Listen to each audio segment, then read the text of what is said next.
Caught my girlfriend cheating with her best friend's groom on their wedding day. So I broke up with her and told the bride. Now their wedding is ruined and I decided that I wanted revenge. I, 28M, met my girlfriend, 26F, at a bar where they were doing a quiz thing and I ended up on the same team as her since I didn't come in with a team of my own. I was impressed by how much she knew and that was what really drew me to her. I've always been a trivia kind of guy, so anyone who is also into that is instantly interesting to me. We started talking and we eventually started dating. I'm currently pursuing a master's degree while she was previously a teacher but ditched her job to focus on building her online presence. She's aiming to be something of a trivia-focused influencer, which of course, I was solidly behind since I think we need a lot more personalities of that kind, especially women, on the internet.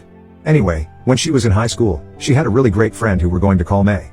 May had a high school sweetheart that I'm going to call Tom, and their relationship, at least to external observers, was the dream. Two people who fell in love from high school, somehow managed to stay together through colleges on different sides of the country, and eventually started to live in close proximity after all of it. Some months ago, my girlfriend came to happily tell me about how Tom proposed to May and how they were planning to get married soon. I've met both Tom and May quite a few times and honestly, they're the nicest people. I have always wished them great. So when she told me, I was really happy for the two of them. I think everyone's story when it comes to love is different from the next person, but I've always loved the idea of finding your love very early on in life. There's nothing quite like knowing a person as deeply as that. At least when things end up going right until the very end, because as I will eventually get to in this narration, being high school sweethearts doesn't always mean that you're going to have a perfect relationship, if such a thing exists. So, the time came that there was a date for Tom and May to get married, and as expected, we were in attendance. To be honest, it was an amazing event and it was absolutely beautiful. It was somewhat rowdy because as I learned that day, a good number of May's relatives were part of a certain motorcycle club.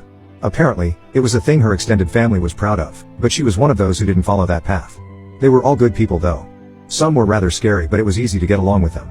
I didn't have as much emotional investment as my girlfriend considering I had only known both of them for a fraction of the time that she had, but I'll admit that it still moved me since the two of them seemed to be perfectly in love.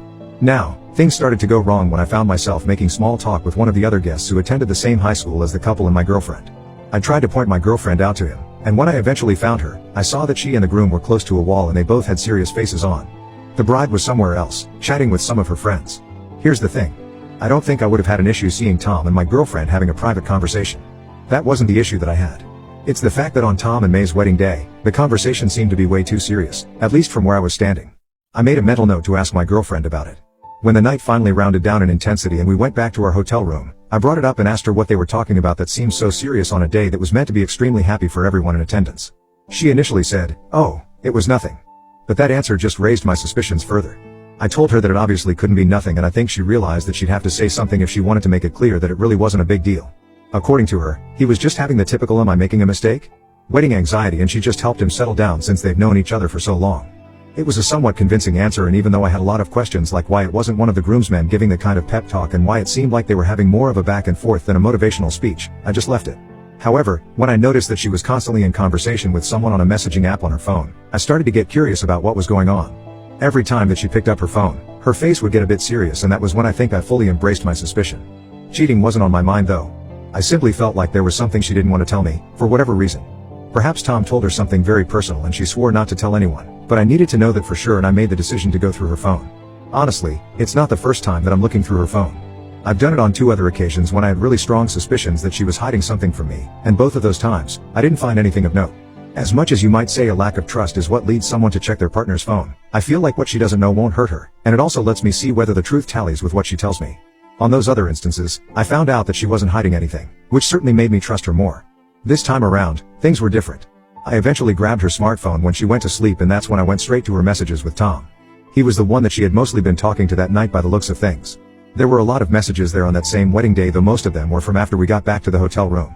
I scrolled all the way back to the start of the day and there was a message from her that said, "Can I come around?" Followed by his response with the eyes emoji. After that, he said yes. Then the next messages were from that evening. Before I started reading those messages, I realized that my girlfriend had told me that she was going to the room where the girls were getting their makeup done by their traveling makeup artist. That was around the time that she had messaged Tom. At that point, I quickly exited and went to her chats with May and I saw her asking for where my girlfriend was. It took her a while to answer but she said she was on her way. I was scared to go back to the text with Tom, but I did, and the conversation they had that evening took me some time to piece together in terms of context, but I eventually did. "As long as you're not going to be the kind to try and come clean, then we'll both be fine," my girlfriend said. "Trust me, I'm not. I have a hell of a lot more to lose in this right now than you do. This is the worst possible timing." It was the only possible timing, Tom. Especially since we waited this long in the first place. We didn't wait for anything. You came to my room, and on the cusp of being married, There was something tempting about you being a reality. It was taboo and that was the appeal, and I know I messed up. But you liked it, my girlfriend said, followed by a smile emoji. That's not the point. You can like something and know you shouldn't have done it. You sound like you have a conscience now, but you somehow didn't when I was naked in front of you. I messed up, yes. I liked it, yes. This will never happen again. I've crossed a boundary in my life where this kind of stuff is now unacceptable. And no, I'm not stupid enough to try and tell May. At least indulge me and tell me what you like the most. I've always fantasized about you and this was like a dream come true for me. I just want to hear how good it was for you. Give me something to treasure if this can't happen again. And then Tom went into about 2 paragraphs on their sexual encounter, talking about what he liked the most about her body and the things she did. I didn't realize how my hand was shaking with rage until I could barely read the screen anymore. I don't know how, but somehow in the midst of the fury in my head, I captured as much of the incriminating chats as I could on my phone, and I left the hotel room. I remember walking around aimlessly that night, trying to put some kind of sense into my thoughts, but everything was an absolute jumble at that time. It was the level of emotional pain that actually hurts physically. I just wanted to curl up into a ball. However, somewhere in the midst of all that pain was relief, because I knew that I was dating a cheater and I knew I could end things without the pain of divorce. Tom and May had just gotten married and I couldn't imagine that my girlfriend and I's wedding would have been more than 2 years away. I could have ended up with a cheater and not known a single thing about it. Here's the thing. I know for a fact that I want to break up with her, but here's the part where I need help. May literally just got married to Tom. I don't know whether I should tell her what I know. It's definitely the right thing to do, morally speaking, but some people prefer blissful ignorance if it is the alternative to a truth that will hurt them irreparably. I don't know what kind of girl May is. I could choose to just break up with my girlfriend and let her know why, but never expose Tom. Or I could confront him and let him know I know, but is that really a punishment for him? Honestly, I'm confused, but I've been dating this girl for 4 years and I'm so hurt. I need to get back at her, without doing anything illegal, as much as many illegal things have been appealing to me. I'm looking forward to what you can all suggest to me to help out. Edit 1. A common comment is that I shouldn't be responsible or concern myself with what May does with the information I provide her. The argument is that I should do the right thing by telling her, and whether she hates me for it or not isn't my business as long as I did the morally upstanding thing. I think a bigger part of me agrees with that angle. I'm not trying to be a homewrecker, especially this early on in a marriage, but I think it might have to be the way that I go.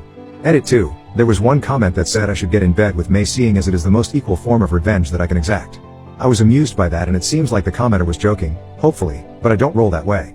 Generally speaking, you can choose to cheat back if you know you can't leave the relationship for whatever reason, but there's really no great argument for why you should stay with a cheater if you have all the necessary circumstances to dump there at SS. That's what I'll be going for. Update. Hello friends. It is me and I am back. I am more than happy to be able to deliver this update so soon after the last post.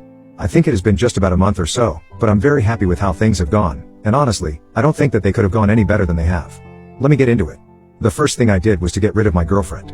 Now ex, thank the heavens. When we traveled back home from the trip for the wedding, I told her that I wanted to talk to her. I made sure that we were both sitting down, and the first thing out of my mouth was, "I know that you slept with Tom." She went white and her eyes bulged. She started stuttering like she was trying to come up with something to defend herself with, but it was obvious that wasn't going to work for her. There was nothing that she could say, to be honest. She didn't know how I found out, but there was no point even attempting to deny it if I somehow knew. I told her that I was going to spend an hour in the living room, and that hour was all that I was going to give her to pack her things and arrange for someone to come and get her. After that, I was going to kick her out and call the police to do it if necessary, and anything that she left behind would get donated to Goodwill or thrown in the trash. I told her that her time started right then, but she sat on the couch, still looking at me, tears streaming down her eyes but with no sound. She managed to croak out a "Babe, I'm sorry." I didn't. Before she started to shake with sobs. I just shook my head and chuckled. 5 minutes later, she was still sitting in front of me. I reminded her that her time was ticking, and that was when she finally got up to leave. When the hour had passed, I let her know, and she came out dragging 2 suitcases behind her. Her friend, who she had called during that time, dragged out a third one. I assumed she had everything that was important to her, because honestly, I wasn't joking when I said I'd donate or trash the rest of the stuff. I did not want any of it in my house. I didn't need to be reminded of her in any form. And I eventually did get rid of all of it because I forbid her from coming back after she stepped out the door. That was the last time that I saw her in person. There was a time when she came back and started knocking at my door begging to talk, but I never opened it, and she didn't come after that. I had broken up with her and I was more than happy. But that was only part of what I planned to do. The next thing that I did was call up May. If she lived closer, I would have wanted to go and talk to her in person so she'd know how serious things were, but I wasn't going to commit to that extent. When she picked up the call, I made sure that Tom wasn't in the same place as her, and I did my best to prepare her that I had something extremely heavy to tell her. When she said, "Out with it already," I just let her hear it. I told her that my ex-girlfriend and her husband had slept with each other on the day of the wedding. I told her everything that I knew, such as I think that was the only time, but the only thing that I didn't mention were the graphic details that I had the misfortune to read. The other end of the line was silent for a very long time. I had to tell her that I was so unsure whether I made the right decision by telling her or whether she would have preferred to not know. She only apologized and said that she was very glad that I told her. That's what she would always want. She seemed shocked that my ex-girlfriend, her friend of very many years, would hurt her like that. I felt for her, because as bad as it was for me, it was definitely worse for her. This was her high school love and he had literally just become her husband. Anyway, she said she'd handle the situation and thanked me. About a week later, I knew that May had pulled the trigger since my ex-girlfriend called me, and for some reason, I bothered to pick it up to hear what she had to say. She was angry at me for ruining their marriage. Apparently, she seemed to be in an altruistic mood as she claimed that it was fine that I broke up with her but I didn't need to ruin a new marriage. She said I didn't even know the two of them like that so I had no reason to interfere. May had chosen to end things right away. I just laughed and hung up on her. It was extremely amusing to me that she was trying to be morally upstanding in any capacity. The next thing I did was to expose her on social media. Instead of doing it myself, I hired someone for cheap to help me do the grunt work in her comments. I gave him the entire story including the conversations and he went to work on all of her social media pages. Apparently, she couldn't post a new video without the guy coming in with his accounts. When one was blocked, he'd switch to another. It started a lot of discourse among her fans until it got to the point where she simply had to disable comments on all her posts. About 2 weeks after this started, she simply stopped posting. It's been about 2 weeks now and she hasn't posted, which is strange because she would normally post close to 5 times a week. Something about that makes me happy. I know she might be trying to wait it out, but I'll be back for when she decides to try and bounce back. The internet never forgets. Now, here's the funniest part of the entire thing. When May told all of her relatives that the marriage was over, they were obviously extremely curious about why things ended and she made it more than clear. Well, May is apparently quite a sweetheart and a lot of aunts, uncles, and cousins adore her. Those biker relatives of hers? They went to cause quite a ruckus at Tom's house. According to May, they roughed him up quite a bit. However, the very best part for me is that they went to my ex-girlfriend's house too. I don't know how they got her address but they did somehow.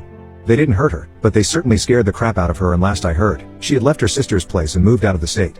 I don't know whether that's temporary but it is extremely funny that her cheating somehow made her run like a fugitive.